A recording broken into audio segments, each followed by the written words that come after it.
Hello बच्चों, आज हम आपका एक और टॉपिक का इंट्रोडक्शन वीडियो लेकर के आए हैं। Pair of linear equation into variable. ठीक है, इस वाले चैप्टर का आज हम सिर्फ इंट्रोडक्शन बताएंगे। ठीक है, तो आपको सबसे पहले कोई भी चैप्टर पढ़ना है तो उसके पहले जो चैप्टर का नाम है उसके बारे में आपको अच्छे से पता होना चाहिए। ठीक है, तो इस चैप्टर का नाम है pair of linear equation into variable. ठीक है, आपको ये जो टॉपिक है इसके बारे में अच्छे से बिल्कुल क्रिस्टल क्लियर पता होना चाहिए। ठीक, इसमें देखिए कौन कौन से टर्म्स आ रहे हैं, पहले हम उनको जानेंगे। ठीक है, तो आपको अगर किसी भी टॉपिक के बारे में अच्छे से पता करना हो और वो एक सेंटेंस के टर्म में हो तो उसके सबसे जो आपको टर्म पता हो वहीं से पकड़ना चालू करिए। ठीक है, तो आपको इस लाइन में सबसे जो ईजी टर्म लग रहा होगा वो वेरिएबल लग रहा होगा। ठीक है, तुमको लग रहा होगा कि मैं वेरिएबल से कुछ समझ सकता हूँ। ठीक है, तो हाँ, अच्छा तुमने टॉपिक चुना है। वेरिएबल से ही इस पूरे लाइन को समझा जा सकता है। ठीक है, चलिए हम लिख लेते हैं वेरिएबल। ठीक, वेरिएबल क्या होता है, व्हाट इज वेरिएबल, सबसे पहला क्वेश्चन ये आना चाहिए आपके माइंड में। ठीक है, वेरिएबल क्या होता है। ठीक है, तो हम वेरिएबल को क्या कह सकते हैं, वेरिएबल एक रिप्रेजेंटेशन होता है। Representation, representation. ठीक है, ये क्या होता है, रिप्रेजेंटेशन होता है किसका, ऑफ एंड क्वांटिटी, क्वांटिटी या फिर किसी नंबर का। ठीक, या फिर क्वालिटी का। ठीक, किसी का भी एक रिप्रेजेंटेशन होता है। ठीक, कि कैसा representation, symbolic representation, symbolic representation. ठीक है, उसको हम वेरिएबल कहते हैं। ठीक, और ये इसको हम एक तरह से बहुत लोग भी डिफाइन करते हैं कि ये एक तरह से कंटेनर है। It is like an container. ठीक, विच स्टोर वैल्यू, ये भी बहुत लोग कहते हैं। ठीक है, तो ये क्या है, दोनों डिफिनेशन सही है अपनी अपनी जगह पर। ठीक, अब मैं वेरिएबल को आपको प्रैक्टिकली दिखाता हूँ। ठीक है, मान लीजिए मैंने आपसे कहा कि मैंने आपको कुछ टॉफ़ियाँ दी। ठीक है, लेकिन मुझे भी नहीं पता कितनी टॉफ़ियाँ दी, आपको भी नहीं पता कितनी टॉफ़ियाँ दी, आपको उसको नोटबुक में लिखना है। ठीक है, तो अभी आप अगर आपको काउंटिंग आती होती तो आप तुरंत गिन करके लिख लेते, लेकिन इन केस आपका बचपन का दिन है, मान लीजिए आप 2-3 साल के हैं। ठीक है, आपको उस समय तो काउंटिंग नहीं आती रही होगी, तो आप उस समय कैसे लिखेंगे, कैसे पता करेंगे कि आपके पास कितनी टॉफ़ियाँ हैं।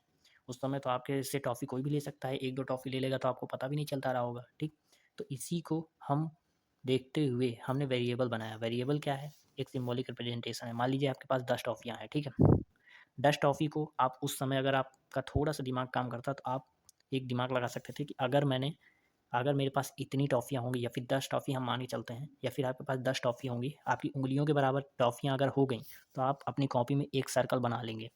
ठीक, इस सर्कल का मतलब है कि मेरे हाथ में जितनी उंगलियां हैं उतनी टॉफ़ी हैं। ठीक, ये क्या कर रहा है, आपको एक तरह से सिंबॉलिक रिप्रेजेंटेशन दे रहा है। कि किसका सिंबॉलिक रिप्रेजेंटेशन दे रहा है, आपके हाथों की उंगलियों की टॉफ़ी के बराबर। ठीक, मीन्स 10 टॉफ़ी के बराबर ये आपका सर्कल बराबर है। ठीक है, 10 टॉफ़ी इक्वल्स टू 1 सर्कल, आपने एक रिप्रेजेंटेशन बना लिया। ठीक है, अब ये जो आपने रिप्रेजेंटेशन बनाया है ना, इसी को हम क्या कह देंगे, कहते हैं वेरिएबल कहते हैं। ठीक है, यही क्या है, वेरिएबल है। ठीक है, आपने सर्कल बनाया है, आप स्टार भी बना सकते थे, ये स्टार भी बना सकते थे। ठीक, आप ट्रायंगल भी बना सकते थे, स्क्वायर भी बना सकते थे। ठीक है, ये सारे क्या हैं, वेरिएबल्स हैं। ठीक है, लेकिन हम इनको प्रैक्टिकली वेरिएबल नहीं यूज़ करते हैं। रीज़न, आप ये ट्रायंगल इतनी बार बनाएंगे, मान लीजिए ट्रायंगल कहीं भी बना सकते हैं। ठीक है, लेकिन ट्रायंगल वाले चैप्टर में क्या करेंगे, अभी एक ट्रायंगल नाम का चैप्टर है जिसमें आपको ट्रायंगल की प्रॉपर्टी पढ़नी है। वहाँ क्या करेंगे, वहाँ आपने ट्रायंगल बनाया, वहाँ आप सिंबल की तरह यूज़ करेंगे, और जो एग्जामिनर रहेगा वो सोचेगा कि ट्रायंगल है ये, तो काट देगा। ठीक, तो इसलिए हम इन सब चीज़ों को वेरिएबल नहीं बनाते हैं। वेरिएबल हम किन को बनाते हैं, वेरिएबल हम ए से लगा करके जितने भी जेड तक के अल्फ़ाबेट है स्मॉल वाले, उनको हम वेरिएबल कह सकते हैं। कुछ सिंबल्स होते हैं जैसे अल्फ़ा हो गया, बीटा हो गया, गामा हो गया, ठीक है, फाई हो गया। ठीक, ऐसे सिंबल्स को भी हम वेरिएबल बना सकते हैं। ठीक है, अब बात आती है वेरिएबल की, तो बात हमने कर ली। ठीक है, लेकिन वेरिएबल के साथ साथ आपको एक टर्म और जानना चाहिए जिसको हम कहते हैं कांस्टेंट। ठीक, ये क्या होते हैं, ये अभी देखिए इसमें हमको पता था, तो इसमें हमको जो आपसे हमने एग्जांपल की बात की थी टॉफ़ी वाले में, तो हमको नहीं पता था तो हमने उसको वेरिएबल के टर्म में हमने लिख दिया। ठीक है, लेकिन कांस्टेंट में क्या होता है कि आपको फिक्स्ड वैल्यू पता होती है। जैसे मैंने कहा कि आपको मैंने 10 टॉफ़ियाँ दी हैं, तो वो 10 टॉफ़ियाँ फिक्स्ड हैं, 10 से ना 11 होंगी, ना 15 होंगी, ना 8 होंगी, ना 7 होंगी। ठीक है, आपको उस समय काउंटिंग आती है। ठीक, तो आप क्या करेंगे, आपको पता है मेरे पास 10 टॉफ़ी हैं तो मैं 10 लिख लूँगा उसको। ठीक है, कांस्टेंट क्या ही होता है, ये भी एक फिक्स्ड अमाउंट होता है। ठीक है, जो कि रिप्रेजेंटेड बाय या एनी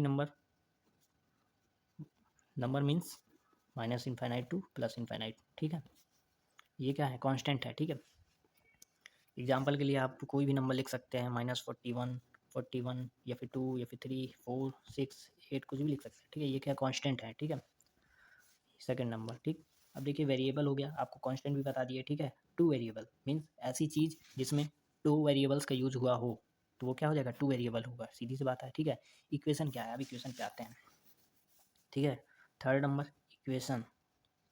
इक्वेशन इक्वेशन क्या है, इक्वेशन एक रिप्रेजेंटेशन है, ये भी क्या है, एक रिप्रेजेंटेशन है, दिखाने का तरीका है, ठीक है। रिप्रेजेंटेशन, ठीक, किसका रिप्रेजेंटेशन है, ये रिप्रेजेंटेशन है किसी भी स्टेटमेंट का, रिप्रेजेंटेशन ऑफ स्टेटमेंट, ठीक। स्टेटमेंट क्या होता है, कोई इंफॉर्मेशन होती है, ठीक है, उसका रिप्रेजेंटेशन होता है, इक्वेशन कहलाता है, ठीक। रिप्रेजेंटेशन जब हम करेंगे तो वही इक्वेशन कहलाएगा। Statement in form of variable and constant, variable और कांस्टेंट के फॉर्म में जब हम किसी स्टेटमेंट का रिप्रेजेंटेशन करके देते हैं तो वो जो करके देते हैं वो क्या इक्वेशन है, ठीक है। इक्वेशन क्या है, किसी भी स्टेटमेंट का वेरिएबल और कांस्टेंट के फॉर्म में रिप्रेजेंटेशन है, ठीक है। जैसे मैंने एग्जांपल में अगर मैं आपसे बात करूं, मैंने कहा कि आपके पास जितनी टॉफ़ियाँ हैं, ठीक है, उससे 15 टॉफ़ी ज़्यादा आपके भाई के पास है, ठीक। तो आप इसको कॉपी में कैसे लिखेंगे, सीधी सी बात है, आपको अपनी टॉफ़ी नहीं पता है, आप अपने भाई की कैसे पता करेंगे, नहीं पता कर सकते, ठीक है। तो हमको किसका सहारा लेना पड़ेगा, वेरिएबल का, ठीक। मान लेते हैं आपके पास एक्स टॉफ़ियाँ रही होंगी, ठीक है, आपके भाई के पास वाई टॉफ़ियाँ रही होंगी, ठीक है। तो आपके भाई की टॉफ़ी कितनी रही होंगी, आपके पास एक्स है तो आपके भाई के पास 15 ज़्यादा होंगी, सीधी सी बात है, आपके पास जितनी टॉफ़ी है उसमें 15 टॉफ़ी जब जोड़ेंगे तब आपके भाई की टॉफ़ी के बराबर होंगी ना, ठीक है। तो यही क्या है, सिम्बॉलिक रिप्रेजेंटेशन है, किसका है, स्टेटमेंट का। ये क्या था, एक स्टेटमेंट था कि आपके पास जितनी टॉफ़ी हैं उससे 15 टॉफ़ी ज़्यादा हैं आपके भाई के पास। सिम्बॉलिक ये स्टेटमेंट था, इसको मैंने रिप्रेजेंट किया किसके फॉर्म में, वेरिएबल और कांस्टेंट के फॉर्म में। देखो ये दोनों वेरिएबल है, ये कांस्टेंट है, ठीक है, तो इसलिए इसको क्या कहेंगे, इक्वेशन कहेंगे, ठीक है। इतना समझ में आया, ठीक। अब बात करते हैं लीनियर इक्वेशन की, ये आपकी चैप्टर का नाम है लीनियर इक्वेशन, ठीक है। अब लीनियर जब जुड़ गया तो अब इसमें क्या फ़र्क पड़ गया, फ़र्क ये पड़ गया, लीनियर का ही मतलब होता है वन, ठीक है। थर्ड फोर्थ नंबर लिख लेते हैं लीनियर इक्वेशन। लीनियर की स्पेलिंग रॉन्ग है, पहले चेंज कर लेते हैं, लीनियर, ठीक, लीनियर इक्वेशन, ठीक है। अभी लीनियर इक्वेशन में आते हैं।